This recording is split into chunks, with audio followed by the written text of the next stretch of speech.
territorin e Shqipërisë, por le të rikthehemi në Tiranë, miq të dashur, sigurisht le të rikthehemi me kolegen ton Dafina Kola, e cila është për të na raportuar disa problematika, apo jo Dafina?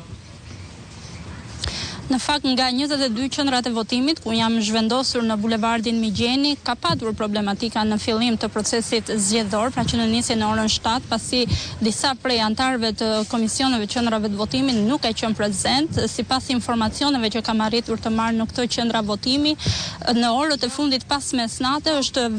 vendosur pra që të ndryshojnë komisionerët, ndërkohë që këtë mëngjes nuk kam pasur komisioner. Ndërkohë kanë ardhur edhe nga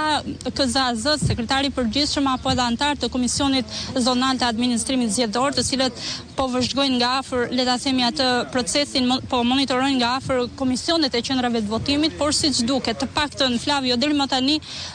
qendra e votimit 21, 22 momentalisht nuk po voton asnjë zgjedhës për shkak të mungesës së kurumit edhe të antarëve të Komisionit qendrave të votimit, të cilët tashmë ka edhe lëvizje nga ana e antarëve të Komisioneve Zonale të Administrimit Zgjedhor, të cilët në momentet e fundit po tentojnë dhe po mundohen të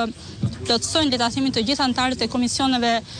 të qendrave të votimit, ndërkohë që bëhet fjalë pra për komisionerët nga ana e Partisë Social-Demokrate dhe Partia e Lirisë. Momentalisht është një antar i qendrave të votimit të Partisë së Lirisë, por si duket ka mungesa dhe nuk ka nisur ende procesi i votimit në këto dy qendra votimi që unë sapo thash, pra 21-shi dhe 22-shi. Ndërkohë në qendrat e votimit të tjera ka nisur normalisht, por kemi një prezencë edhe të antarëve të Komisionit Zonal të Administrimit Zgjedhor. Po.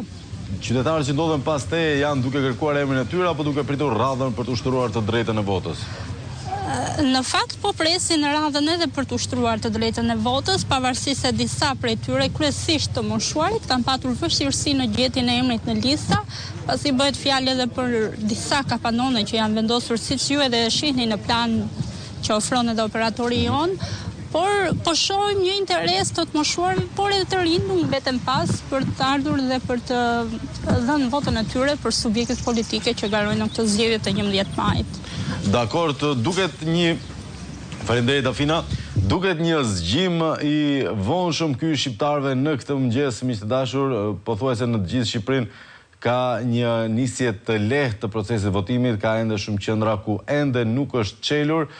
Në shkollën Hillary Clinton në Kamës njoftohem dhe ndërkohë miq të dashur, me që jemi tek njoftimi, do doja t'ju rikujtoja njoftimin më të rëndësishëm për të komunikuar me njëri tjetrin, numrin ton të telefonit 069 27 22 27 2 për denoncimet tuaja në kohë reale. Sigurisht duke ruajtur anonimatin tuaj, patjetër duke nisur kamerat dhe gazetarët tanë në vendngjarje, kështu që ju rikujtoj edhe një herë 069 27 22 27 2. WhatsAppi do të jetë në dispozicionin tuaj, miq të dashur, ashtu siç ka ndodhur edhe ditën e djeshme dhe më herët, sigurisht janë ndjekur të gjitha ato raste dhe